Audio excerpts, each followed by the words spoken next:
Have a desire to take your conversation to its highest potential?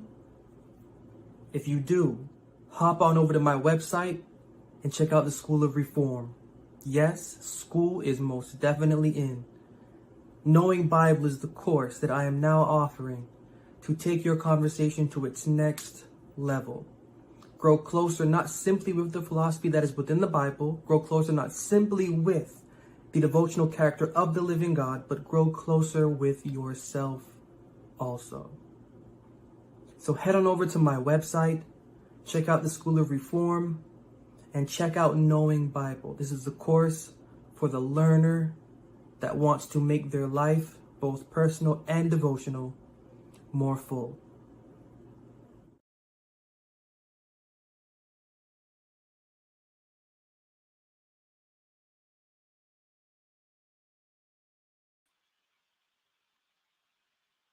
Happy Tuesday, and welcome back to our time together. Again, I appreciate the different emails that you reach out to me with, and I will always mention the comments that you send to me. But just moving into the topic, because it's something I want to touch on and actually verbalize, is the internalization of what we hold within us in this whole entire scheme of life. Because we go through this experience really not knowing what it is, and that's a bit of a philosophical question that I love to answer. My second or third semester of my master's program, took a course called Foundations of Philosophy, and just that course just made me think about the meaning of life differently. And it's actually from that course that I learned to define the word philosophy quite different. More than being a theoretical study of observations, philosophy being a study of observations from within and relating to lifestyle. So philosophy of being, leading me to meaning of life. And ever since then, whether I engage myself about my own living experiences, or I engage something that I learn from the Bible, everything always seems to just go back to meaning of life. And what is it? And it can be different things that we can come across when we think about meaning of life, when we think about the societal version of what life is. You're born, you go to school, you do what you have to do in college, you get an education, you get that job, you get the wife and children, or the husband and children, and you live your life happily ever after. For others, it may not pan out that way. They go through all those experiences and realize that a part of you is missing, and then that leads you somewhere else. And then for others, that may not be the case. The meaning of life may not be your job or your family or finding yourself, but it may be understanding something that you are related to in a cosmic way, to your being, which is kind of similar. There's a difference there.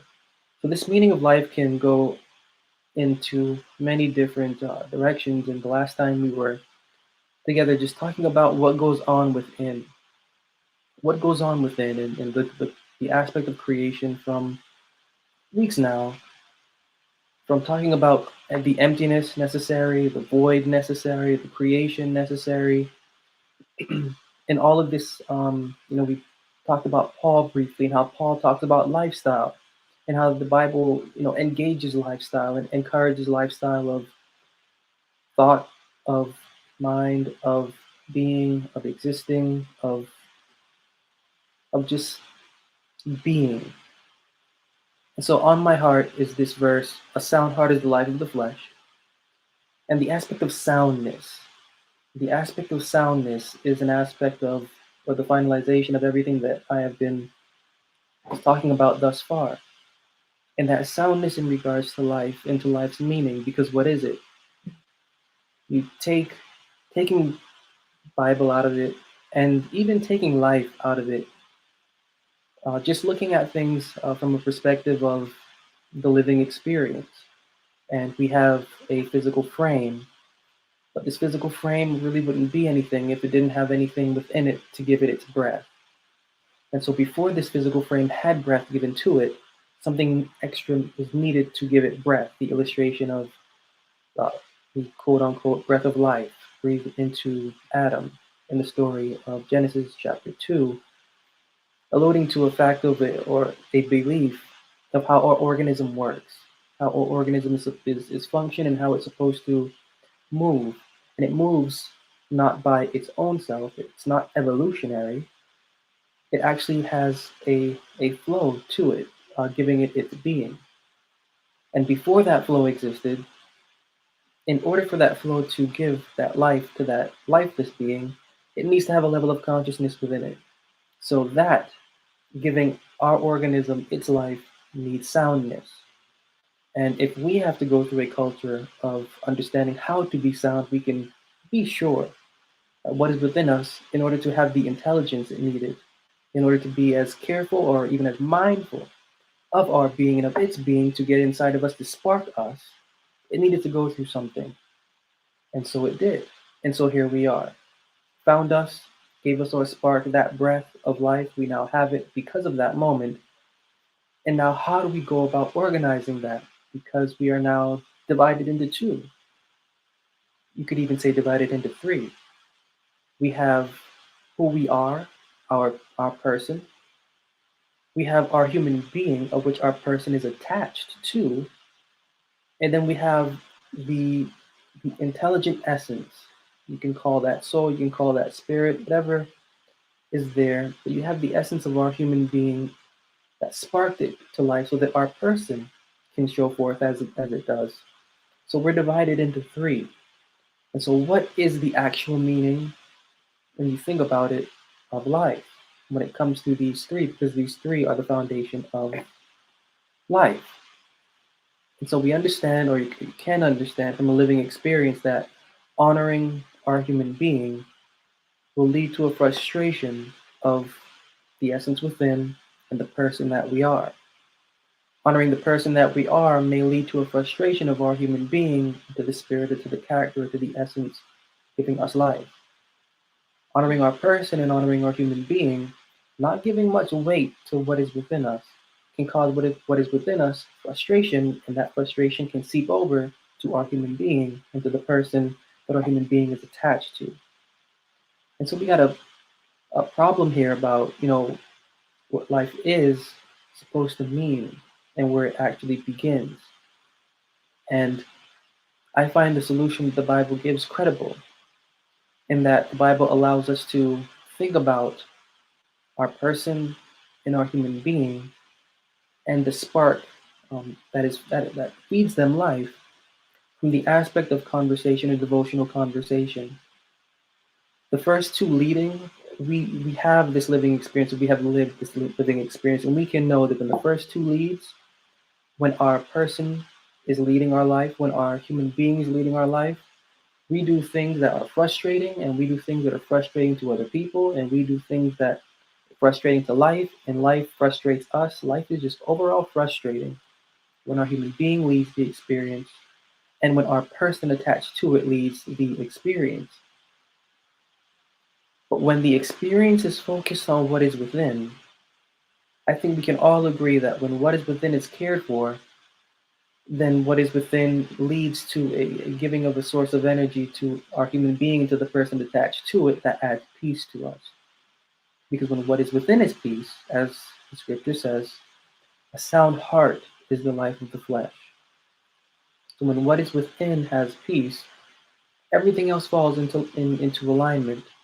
And I think the Bible is correct in allowing us to know that when our devotional conversation is straight, and when the mind of our belief has devotional awareness, meaning that it is aware of its thoughts and feelings, and it is aware of what it's serving, well, then this, in its cultivation, leads to our human being taking a lesson on what to focus on, and then it leads to our person, our individual person, looking at its own self to know what it needs to focus on.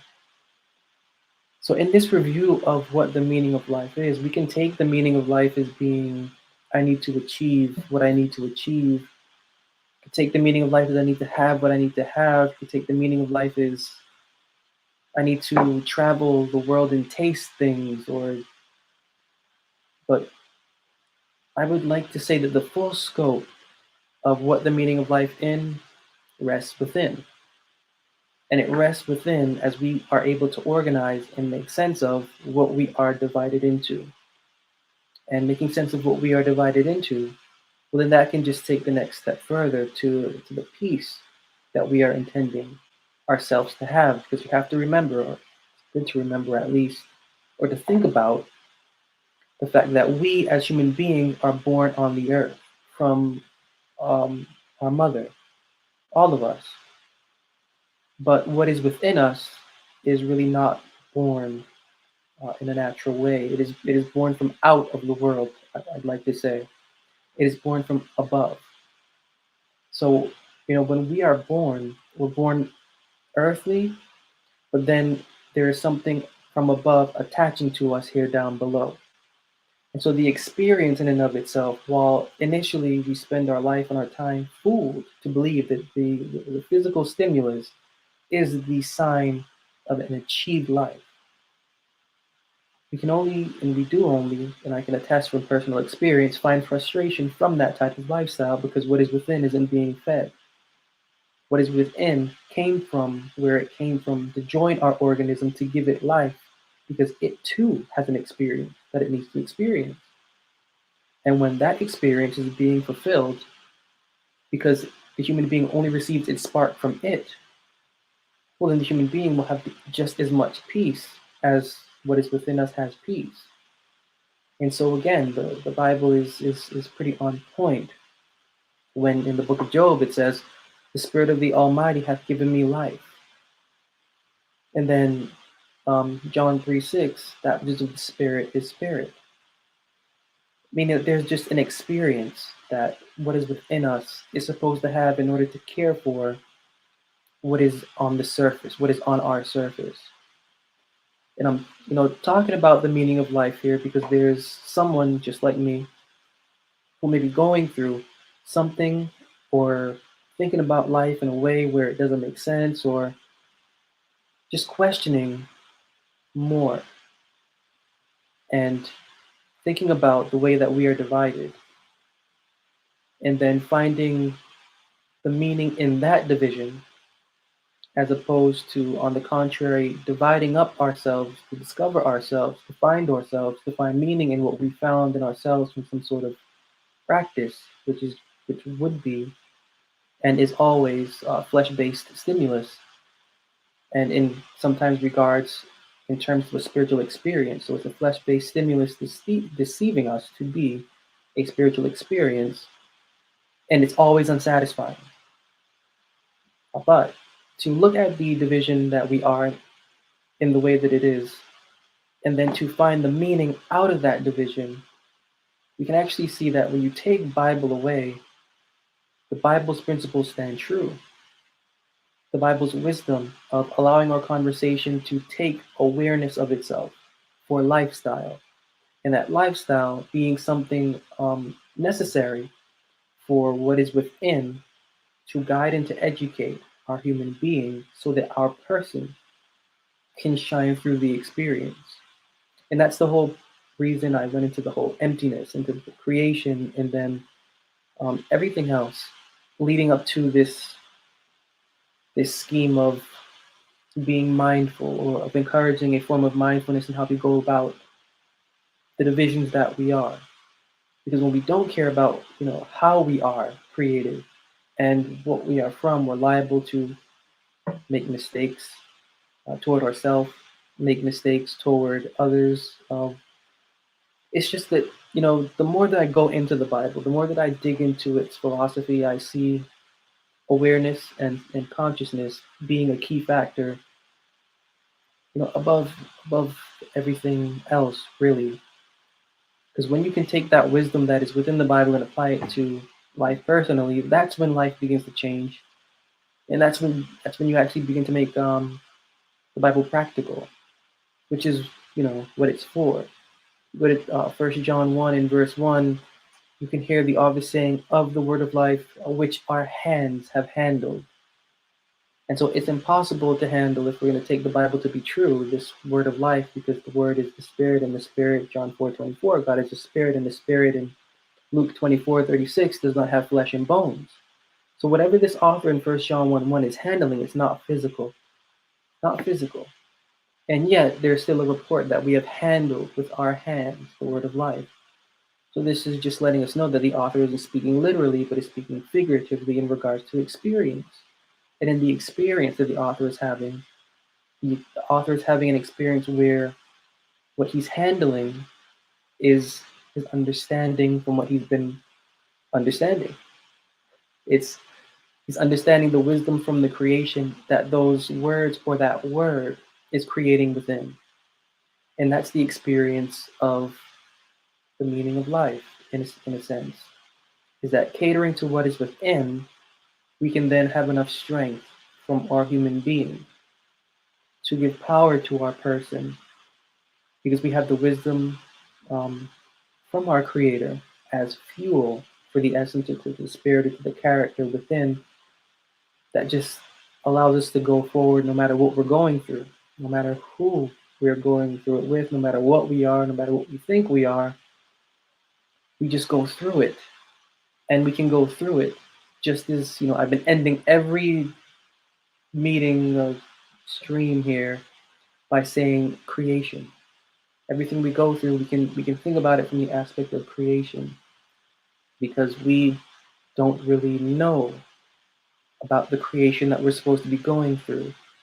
Just as we don't know that our conversation is supposed to be going through a creation and is not supposed to be settled in the framework that it's in.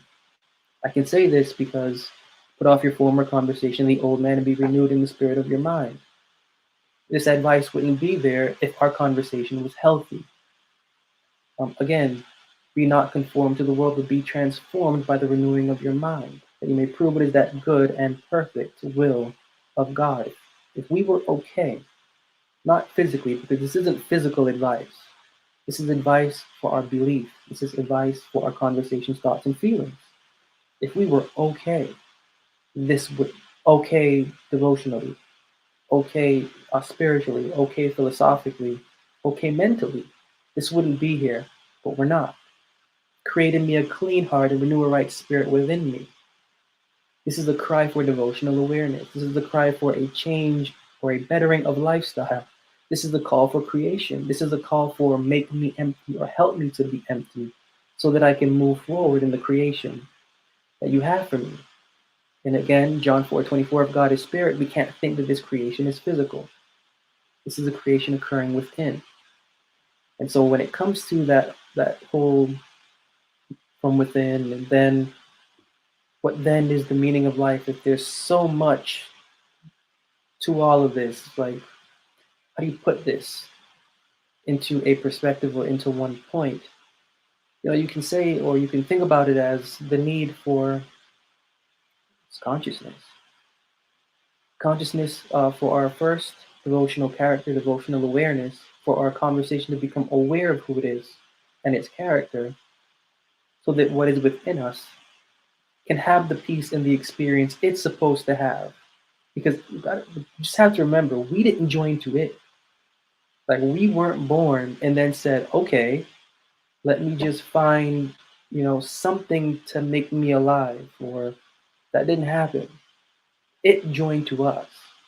We are a host. We are a host. We are a hosting an intelligent essence from an intelligent, invisible, thinking and sensing mind. And it was born from out of there, came into us. And it is from the Creator. And so when what is within us can have the experience it needs to have because it joined to us, we're only here because of it. This is not my experience. This is not your experience. This is the experience of what is within us. And when what is within us can have the experience it needs to have, then our human being will be able to have the type of education it needs to have so that it can then begin to change itself. I talk to so many people And the one thing, even to this day, if it's not an email or if it's not like to my face, I think I don't go to church anymore because church isn't it. I don't feel church anymore. I don't feel church.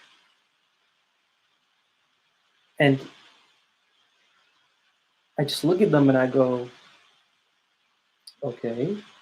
And because I always end up saying that's not where what is within you is going to receive the help that it needs, even though it's there for whatever it's there for. And but there's a whole lot of people going to church and sitting there, and I've heard from their own mouth, I'm waiting for the pastor to convert me. I'm waiting to be converted while sitting there. So, we're living in a time where, you know, things aren't it. We're living in a time where even certain scientific methodologies and philosophies associated with that, the individuals that are there know that there's something wrong with that, and that's not it either. We're living in a time where the meaning of life really is not found, but is actually sought through a screen where we're just doing this all day. And it's just weird, to see, because when I think about the division that we are, and when I think about how what is attached to us, is attached to us for a particular reason, and then when I think about the reason not being my flesh based stimulus, which is the initial thought, because that's me. But just as, there has to be a division between us and our devotional conversation, meaning we are not religion. We go into our faith and we think that we are faith. We are religion. We are it, but we're not. Within us is still the innocent, genuine reason for even turning to the Bible, but it's kind of suppressed and hidden by the fact that we're just so impressed by these religious theories that we are it now. So, understanding the division between us in our human experience and the us that our devotional experience is, there's a division there. They're not the same. The devotional experience is not mine, it's its own. The human experience is supposed to join to the devotional experience to receive intelligence on who it is supposed to be. So it's the same thing with the essence within us that gave us our spark. We aren't it. As much as we want to assume we are it, we didn't give it life. We didn't give us life. That spark came from out of the chambers of the treasures of the Creator and had to gain a level of consciousness on its own in order for us to retain a level of consciousness. Once it came into us, we are its host. We are its vehicle. We're carrying around within us something that is supposed to have an experience beyond what is flesh-based. And that's difficult because when we're born, we don't know that. We just know what is sensory. Well, what is within us has also senses and has also a character and is also a person. And when our person latches onto it and when it gives our person life, the two are supposed to communicate to form harmony. And we don't find harmony because we're not giving it its experience. And because we're not having the experience we're supposed to have because it's having its experience, well, we don't know the meaning of life anymore. And we find it in all kinds of places. And so it's just this one thought, that's just been on my mind. I just wanted to bring out at this time is from within, the need for devotional awareness, catering to the devotional conversations, conscience, thoughts, and feelings, so that we as human beings can benefit from the gifts that the Creator has given to that for us. So we think it's all around again. I hear in churches, God's not doing this for me. Why isn't God doing this for me? And it's kind of weird because someone that makes a Dodge, when you buy it and get into an accident, the maker does not call you and is like, "Hey, are you okay? I heard you got into an accident." Well, there's if the Creator had to always interfere and do everything for us, we would most likely say, "Get out of my way. I want to live my life." So the way that the Bible breaks that down is the more that we spend time with the words there, because we're left words. We're not left a physical thing. We're left words because the words are supposed to get into us and work. Keep my commandments and live, it says in the Proverbs. So we can go through and get those words in and move with those words.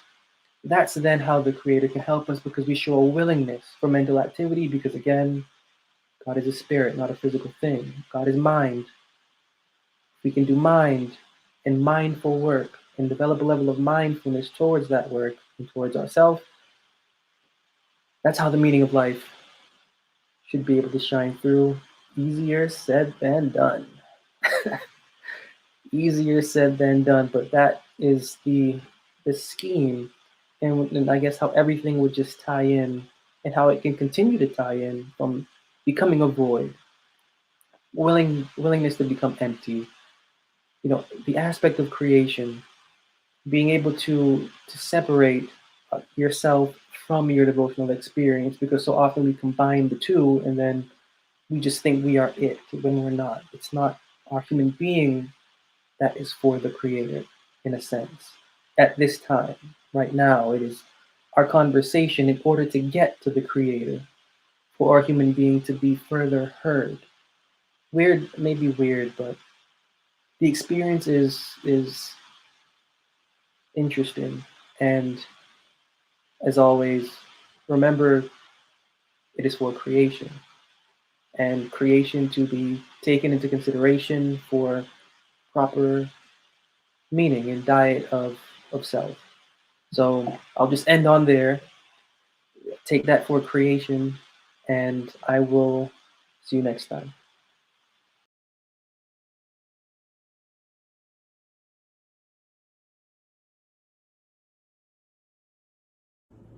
Have a desire to take your conversation to its highest potential? If you do, hop on over to my website and check out the School of Reform. Yes, school is most definitely in. Knowing Bible is the course that I am now offering to take your conversation to its next level.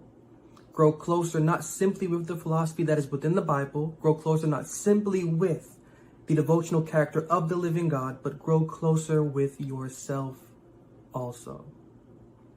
So head on over to my website, check out the School of Reform, and check out Knowing Bible. This is the course for the learner that wants to make their life, both personal and devotional, more full.